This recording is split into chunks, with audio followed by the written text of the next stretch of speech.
Night life మొత్తం పోయింది. Delivery vehicle పోయింది, కెమెరా పోయింది. 1 డేలో ఎక్కడి నుంచి మొత్తం అడుగు పాతలానికి పోయినట్టు అనిపించింది. ఇప్పుడేం చేస్తాడు మీ hero? Will he give up?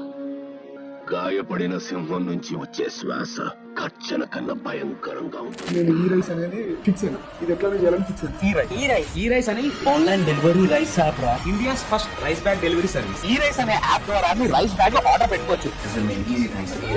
మా ప్లాట్ఫామ్ మేము డిస్ప్లే చేసి వాళ్ళ కస్టమర్స్ దాని గురించి ఎక్స్ప్లెయిన్ చేసి వాళ్ళకి మేము అవి అందజేస్తున్నాం అనమాట. కస్టమర్స్ బయటకు వెళ్ళారు, గవర్నమెంట్ కూడా పర్మిషన్ ఇచ్చింది లాక్డౌన్ లో డెలివరీ సర్వీసెస్. సో ఒక వెహికల్ నుంచి ఒకటిసారి 4-5 వెహికల్స్ వెళ్ళిపోయింది.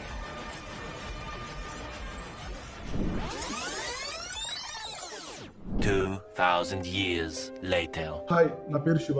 నేను ఒక 12,000 శాలరీ తీసుకున్న సిచ్యువేషన్ నుంచి ఓన్ ఒక బిజినెస్ స్టార్ట్ చేసి దాంట్లో కంప్లీట్ జీరోకి వెళ్ళి మళ్ళీ దాన్ని నిలబెట్టిన జర్నీ ఇది నేను తోపు అని చెప్పుకోవడానికి చేసిన వీడియో కాదు. ఇది నేను చేసిన మిస్టేక్స్ మీరు చేయొద్దని అండ్ నేను చేసిన పాజిటివ్స్ మీకు హెల్ప్ అయితే అని. ఒక మిడిల్ క్లాస్ వాడు ఓన్ గా బిజినెస్ స్టార్ట్ చేస్తే, ఒక స్టార్ట్అప్ లకు దిగితే రియాలిటీ ఎట్లుంటది అని చూపించడానికి చేసిన వీడియో ఇది. ఫస్ట్ మీ ఈ వీడియో నీకోసమే. మాది చారవన్ అనే విలేజ్.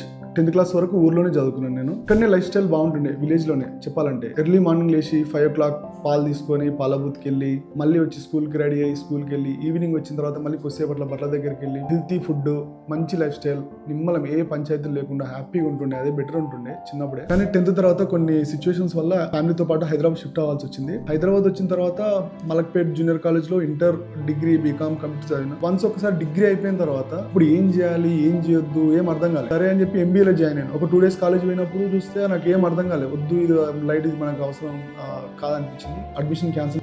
తర్వాత గ్రూప్ 2 SI దానికోసం కూడా ఒక 1-2 years కంప్లీట్ దాని మీద టైం పెట్టి చేసినాం. ప్రిలిమ్స్ అయిపోయినాయి, ఫైనల్స్ వరకు వెళ్ళా కానీ జాబ్ రాలేదు. చూస్తే రిజర్వేషన్స్ ఒక డిస్ట్రిక్ట్ కి ఇన్ని పోస్టులు అనేవి ఉంటాయి. సో అట్లా గవర్నమెంట్ జాబ్స్ కి ట్రై చేసినా అది వర్కౌట్ కాలేదు. సో ఫైనాన్షియల్ సిచ్యువేషన్స్ కొంచెం హార్డ్ అయిపోయిండే. సో జాబ్ చేయాల్సి వచ్చింది.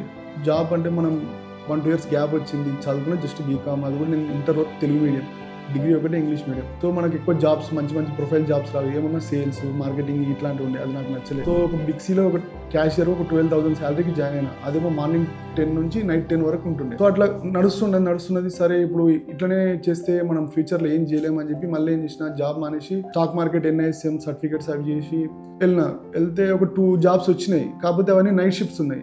మళ్ళీ నాకు నచ్చలేదు అసలు నైట్ షిఫ్ట్ జాబ్, అసలు నేను చేయొద్దు అనుకున్నాను. మళ్ళీ బిక్సీకి వచ్చిన, మళ్ళీ ఒక 6 months 1 year వరకు చేసిన. ఒక్కసారి ఆలోచిస్తే ఏం అర్థమైతలేదు అసలు లైఫ్ ఈ శాలరీతో మనం ఏం బతుకుతాం, తర్వాత ఫ్యామిలీని ఎట్లా చూసుకుంటాం. సరే ఒక లైఫ్ లో ఒక ఇల్లు కొనాలన్నా కూడా మన లైఫ్ మొత్తం సరిపోదు. సో ఏదో ఒకటి చేయాలి, ఇట్లయితే మనం ముందరికి పోలేమని చెప్పి ట్రై చేసిన. చాలా ఆలోచించిన, చాలా బిజినెస్ ఐడియాస్ చూసిన. ఏదో ఒక బిజినెస్ చేయాలని కన్ఫర్మ్ అయింది. కానీ ఏ బిజినెస్ చేయాలని మన తను ₹1 పెట్టుబడి లేదు. పెట్టుబడి లేకుండా బిజినెస్ చేయలేము. సో 2019 టైంలో ఇంకా నేను ఇదే కరెక్ట్ టైం, ఖచ్చితంగా రిస్క్ తీసుకోవాలి, ఏదో ఒకటి చేయాలని చెప్పి 2019లో ఒక బిజినెస్ స్టార్ట్ చేద్దామని ఫిక్స్ అయినా. చూస్తున్నా ఏం చేద్దాం అనుకున్నప్పుడు అప్పుడు బాగా జొమాటో అనేది బాగా ఫేమస్ అయింది. ఎట్లా అంటే ₹100 కి మనకు వాడు ఇంటికి తెచ్చిస్తుండే. ఒక్కొక్కసారి కూపన్ కూడా ఫ్రీ కూడా వస్తుంది. అది బాగా ఫేమస్ అయింది అప్పుడు. సో ఇట్లా అన్ని ఐటమ్స్ ఇంటికి వస్తున్నాయి, చిన్న ఐటమ్స్ వస్తున్నాయి. ఒక రైస్ బ్యాగ్ 25 kg, ఇది హెవీ ఐటమ్, అందరికి అవసరం ఉండదు. సిటీలో చూస్తే 3 floors 4 floors ఉంటాయి, లిఫ్ట్ ఉండదు. ఒక్కొక్కసారి మనం మెన్స్ అందరు మార్నింగ్ జాబ్కి వెళ్తే నైట్ వరకు ఇంటికి రారు. సో ఈ టైంలో వీళ్ళకి రైస్, ఫ్యామిలీ ఎల్డర్స్ వాళ్ళు తెచ్చుకోలేరు. 25 kg హెవీ ఉంటుంది. సో ఇది ఒక మంచి సర్వీస్, ఇది మనం ఇస్తే బాగుంటది. నేను ఈ రైస్ అనేది ఫిక్స్ అయినా, ఇది ఎట్లనే చేయాలని ఫిక్స్ అయినా. దానికి యాప్ అవన్నీ కావాలి. సో మనకు టెక్నికల్ అన్న నాలెడ్జ్ లేదు, అట్లనే బిజినెస్ నాలెడ్జ్ లేదు, ఫైనాన్షియల్ సపోర్ట్ లేదు, గైడెన్స్ లేదు. కానీ చేయాలి. సో ఎట్లానే చేయాలని చెప్పి నా దగ్గర ఉన్న రీసోర్సెస్ తోని ఏమేం చేయొచ్చు అని చెప్పి స్టార్ట్ దిగేసిన. అన్ని కంపెనీస్ దగ్గర కొటేషన్స్ తీసుకున్నాను. నాకు ఈ యాప్ కావాలి, ఇట్లా సర్వీస్ కావాలి అని చెప్పి ఐడియా షేర్ చేసుకున్నా. ఐడియా అందరికి నచ్చింది. కాకపోతే కొంతమంది ఏమంటుందంటే రైస్ అనేది చూసి తీసుకుంటారు, ఆన్లైన్ అంటే అది ఎట్లా వస్తుంది అని ఎవరు డేర్ చేయరు, కొనరు అని చెప్పి అట్లా కూడా ఫీడ్బ్యాక్ వచ్చింది. ఈ సర్వీస్ కూడా ఖచ్చితంగా ఆన్లైన్ అవుతుంది అని చెప్పి నేను స్టెప్ వేసిన. టెక్నికల్ గా యాప్ డెవలప్మెంట్కి వెళ్ళాలి అంటే చాలా కొటేషన్స్, 10 lakhs 20 lakhs ఒక్కొక్క యాప్ బిల్డ్ చేయడానికి ఇట్లా అడుగుతుండే. సో నేను ఒక చిన్న స్టార్ట్అప్ దగ్గరికి వెళ్ళినప్పుడు అక్కడ మన బడ్జెట్ లో చేసినారు. సో యాప్ రెడీ అయిపోయింది. ఇక్కడ వెండర్స్ దగ్గరికి వెళ్ళినా, హోల్సేలర్స్ దగ్గరికి వెళ్ళినా కూడా ప్రొడక్ట్స్ అండ్ రేట్స్ ఇవ్వండి, నేను మీకు యాప్ లో అప్లోడ్ చేసుకొని ఆర్డర్ వచ్చినప్పుడు మీ దగ్గర తీసుకుంటా అని చెప్తే, ఇక్కడ కర్మంగట్ నుంచి కుకట్పల్లి ఆర్డర్ వస్తుంది, నువ్వు ఇక్కడ నుంచి కుకట్పల్లి తీసుకొని పోతావా, ఒకటి పటాన్ చెరు వస్తుంది, ఒకటి మానికొండ వస్తుంది, నువ్వు ఇక్కడ నుంచి అక్కడ సప్లై చేస్తావా, దాంట్లో నీకేం మిగులుతుంది, ఇది అసలు ఇవన్నీ వర్కౌట్ కావని చెప్పి వెండర్స్ కానీ ఎవరు కానీ సపోర్ట్ చేయలేదు. సో సపోర్ట్ చేయకపోయేసరికి ఏం చేయాలో అర్థం కాలేదు. అప్పటికి 1 month లో యాప్ రెడీ అయిపోయింది, ప్లే స్టోర్ లో కూడా లైవ్ అయింది. యాప్ రెడీ ఉంది, స్టాక్ లేదు,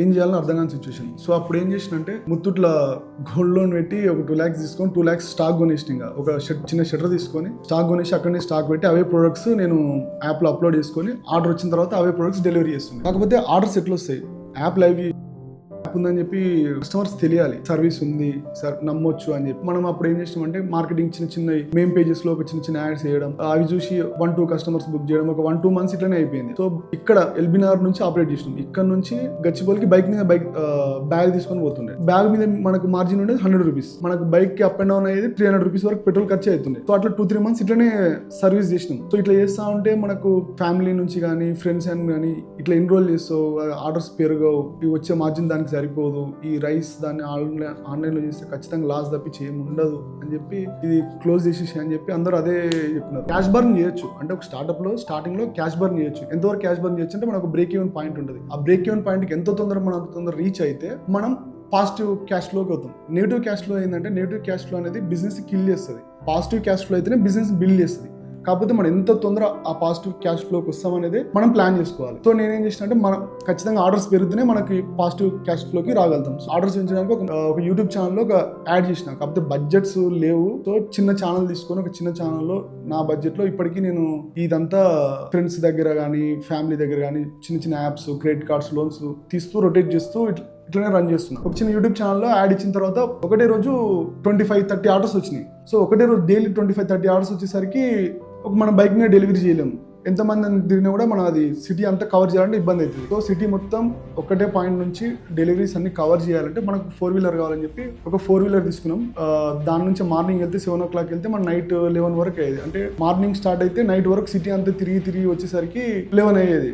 నేను అప్పుడు జాబ్ చేసేటప్పుడు గచ్చిబౌలి వరకు రోజు అప్ అండ్ డౌన్ చేయాల్సి వస్తుంది అని చెప్పి నైట్ షిఫ్ట్ అని చెప్పి నేను జాబ్ చేయను. ఇప్పుడు మార్నింగ్ నుంచి నైట్ వరకు మొత్తం రోడ్ల మీద తిరగాల్సి వస్తుంది. సరే తరలే, ఎన్నెన్నో అనుకుంటాం, అన్ని జరుగుతాయి ఏమిటి. సో ఏంటంటే మనకు నచ్చింది చేసేటప్పుడు మన వర్క్ ఎంతైనా చేయగలుగుతాం. అండ్ ఆ 4-wheeler కూడా కంప్లీట్ గా బాడీ మన కంపెనీ స్టిక్కరింగ్ తో చేసినాం. ఎందుకంటే సిటీలో తిరుగుతున్నప్పుడు అది చూసి వాళ్ళకి కొంతమందికి తెలుస్తుంది అని చెప్పి అట్లా చేసినప్పుడు న్యూస్ ఛానల్స్ వాళ్ళు చూసారు, ఈ ఐడియా బాగుంది, డిజైన్ కూడా బాగుంది అని చెప్పి న్యూస్ ఛానల్స్ లో ఈటీవీలో కానీ టీ న్యూస్ లో కానీ అంటే ఈ రైస్ యాప్ అండ్ సర్వీసెస్ గురించి న్యూస్ వచ్చింది. సో అప్పుడు కొంచెం బాగా కస్టమర్స్ దగ్గర నుంచి కానీ ఫ్యామిలీ ఫ్రెండ్స్ దగ్గర నుంచి కానీ మంచి రికగ్నేషన్ వచ్చింది. అది ఒక పాజిటివ్ నోట్ లాగా అప్పుడు స్టార్ట్ అయింది. అప్పుడే సడన్ గా లాక్డౌన్ వచ్చింది. आज रात 12 बजे से संपूर्ण देश में संपूर्ण लॉकडाउन होने जा रहा है. బిజినెస్ స్టార్ట్ చేసిన 1 year కూడా కాలేదు, అప్పుడే సడన్ గా కరోనా వచ్చింది, లాక్డౌన్.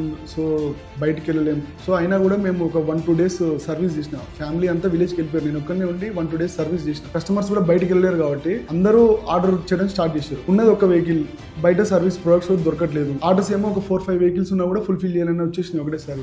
బయట చూస్తే పోలీసు వాళ్ళు పర్మిషన్ ఇవ్వలేదు. సో అట్లా ఏం చేయాలని అర్థం కాక అది ఇంకా కంప్లీట్ నేను కూడా క్లోజ్ చేయాల్సి వచ్చింది. సో చేసిన 1 year లోనే బిజినెస్ క్లోజ్ అయింది. ఒక 1-2 months ఫస్ట్ లాక్డౌన్ లో కంప్లీట్ క్లోజే ఉన్నది. సో మళ్ళీ కస్టమర్స్ కి రీచ్ అవ్వాలి, మళ్ళీ కొంచెం గ్రో చేయాలని చెప్పి మార్కెటింగ్ చేయాలి. ఇది మెయిన్ ఏంటంటే ఇట్లాంటి బిజినెస్ మార్కెటింగ్ అనేది చాలా ఇంపార్టెంట్. మనం ఎంత మార్కెటింగ్ చేస్తే బిజినెస్ అంతా గ్రో అవుతుంది. సో మార్కెటింగ్ చేద్దామని చెప్పి ఇప్పుడు ఇంత ముందుకు చిన్న రిజల్ట్స్ వచ్చింది. కొంచెం పెద్ద యూట్యూబ్ ఛానల్స్ దగ్గరికి వెళ్దాం, కొంచెం ఎక్కువ మందికి ఆడియన్స్కి వెళ్తా అని చెప్పి పెద్ద యూట్యూబ్ ఛానల్స్ దగ్గరికి వెళ్ళినప్పుడు ఒక్కొక్క వీడియోకి 2 lakhs, 5 lakhs, 8 lakhs, 10 lakhs వరకు కూడా ఛార్జ్ చేస్తారు. ఒక్క వీడియోలో జస్ట్ 1 time రానికి మన లైఫ్ టైం సేవింగ్స్ పోతాయి ఒక వీడియోలో. అది కూడా క్లిక్ కావాలంటే కథం మనం కంప్లీట్గా క్లోజ్ చేసుకోవాల్సి వస్తుంది. సో ఇట్లయితే మనం ఎట్లా ముందుకు వెళ్ళాలి, కస్టమర్స్ దగ్గర ఎట్లా రీచ్ అవ్వాలని చెప్పి ఎందుకు మనం వేరే ఛానల్స్ మీద డిపెండ్ కాకుండా మనమే ఓన్గా ఒక ఛానల్ పెట్టుకొని కస్టమర్స్కి కంప్లీట్ అంటే ఇప్పుడు అందరూ అట్లే చేస్తున్నారు. బ్లాగ్స్ కానీ వాళ్ళ day 1 నుంచి బిజినెస్ చూపిస్తున్నారు. సో అప్పుడు 2019-20లో నేను కూడా అనుకున్నా ఒక సోనీ క్యామ్ తీసుకున్నా, మంచి అవుట్పుట్ ఉండాలి, మనం చేసే వర్క్ అంతా కంప్లీట్ చూపిద్దామని చెప్పి. కాకపోతే వాళ్ళ వర్కౌట్ కాకపోతే క్యామ్ అమ్మినా కూడా మనకు డబ్బులు వచ్చేసాయని చెప్పి నేను డైరెక్ట్ కెమెరా తీసుకున్నాను. డెలివరీస్కి వెళ్ళి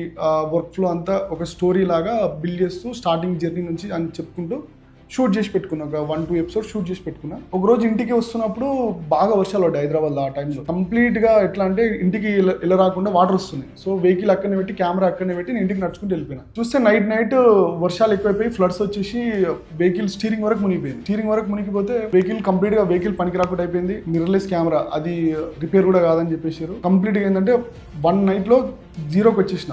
0 అంటే 0 కాదు, కంప్లీట్ మైనస్లోకి వెళ్ళిపోయినా. ఒక్క రోజులో ఏం అర్థం కాలేదు, ఏం చేయాలి, ఎట్లా దీని నుంచి బయటికి రావాలనేది అర్థం కాలేదు. ఇంత గెట్ ఆన్ అవ్వడానికి కూడా మైండ్ అసలు సహకరించలేదు. కంప్లీట్ డిప్రెషన్ ఒకటి.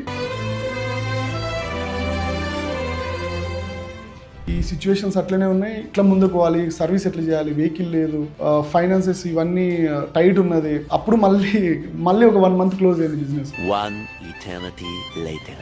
వెహికల్ రిపేర్ చేయించడానికి, ఫైనాన్సెస్ నుంచి అన్ని మళ్ళీ నేను బయటకు రావడానికి మళ్ళీ 1 month పట్టింది. 1 month అసలు ఏం అర్థం కాక బంద్ చేసిన, ఒక 1 month బిజినెస్ క్లోజ్ చేసిన. మళ్ళీ 1 month తర్వాత నేను కొంచెం మళ్ళీ ఇది ఇట్లా కాదని చెప్పి ముందుకు పోవాలి ఎట్లన్నా అని చెప్పి మనం గివప్ ఇవ్వకుండా కష్టపడి మళ్ళీ రీస్టార్ట్ చేసిన. ఒకసారి 1 month క్లోజ్ అయినందుకు కస్టమర్స్ కూడా డ్రాప్ అయిపోయినారు. రీస్టార్ట్ చేసిన కూడా ఆర్డర్స్ ఎక్కువేం రాలేదు. సో మళ్ళీ ఇది ఏదో ఒకటి చేయాలి. ఎట్లా అంటే నో పాయింట్ ఆఫ్ రిటర్న్ అని ఉంటుంది. అంటే మనం ముందుకు పోవడానికి ఉండదు, వెనక్కి పోవడానికి ఉండదు, గివప్ చేయలేము. అట్లాంటి టైం ఉన్నది. సో ఇట్లనే గ్రో కావాలి, దీన్ని ఇట్లనే గ్రో చేయాలని చెప్పి మళ్ళీ ఫ్రెండ్స్ దగ్గర పూల్ చేసి యాప్ డెవలప్మెంట్ అప్డేట్ చేయించిన తర్వాత మార్కెటింగ్ కోసం ఈసారి ఖచ్చితంగా మంచి మార్కెటింగ్ చేయాలని చెప్పి చాయ్ బిస్కెట్ లో అప్పుడు 30/21 అని చెప్పి కొత్త వెబ్ సిరీస్ వచ్చింది. ఆ వెబ్ సిరీస్ లో యాడ్ చేయించిన. ఈ రైస్ అని ఒక యాప్ ఉంది, India's first rice bag delivery service. ఆ యాడ్ అనేది బాగా క్లిక్ అయింది. అంటే వెబ్ సిరీస్ కూడా చాలా బాగా క్లిక్ అయింది, యాడ్ కూడా బాగా క్లిక్ అయింది. 1 day లో 100 orders ప్లస్ వచ్చినాయి. ఎవ్రీ డే 100+ orders వస్తున్నాయి. అదే టైంకి లాక్డౌన్ వచ్చింది. సో ఈసారి ఎట్లా వర్కౌట్ అయిందంటే కస్టమర్స్ బయటకు వెళ్ళారు, గవర్నమెంట్ కూడా పర్మిషన్ ఇచ్చింది లాక్డౌన్ లో డెలివరీ సర్వీసెస్. సో ఒక వెహికల్ నుంచి ఒకటిసారి 4-5 వెహికల్స్కి వెళ్ళిపోయాను. 100+ orders వస్తుండే. సో కంప్లీట్ అంటే ఇప్పుడు చూడండి ఒకసారి, అంత ముందు కంప్లీట్ 0 డౌన్కి వెళ్ళిపోయాను. ఒకవేళ అప్పుడు గివ్ అప్ ఇచ్చేస్తుంటే మనం ఈ పొజిషన్కి రాలేకపోతుంది. సో ఒక ఫ్లడ్స్ వచ్చేమో 0కి వెళ్ళిపోయినా, అంటే మైనస్కి వెళ్ళిపోయినా. అండ్ ఒక యాడ్ త్రూ కంప్లీట్ ప్లస్కి వెళ్ళిపోయినా. అంటే ఏ సిచ్యువేషన్ ఎప్పుడు ఎట్లా వస్తే మనకు తెలియదు. మనం ఖచ్చితంగా మనం ముందుకు వెళ్తూనే ఉండాలి. జస్ట్ మీరు ఒకసారి అబ్జర్వ్ చేస్తే నాకు ఏం బిజినెస్ తెలియకుండా కూడా నేను స్టార్ట్ చేసిన. అంటే మన లైఫ్లో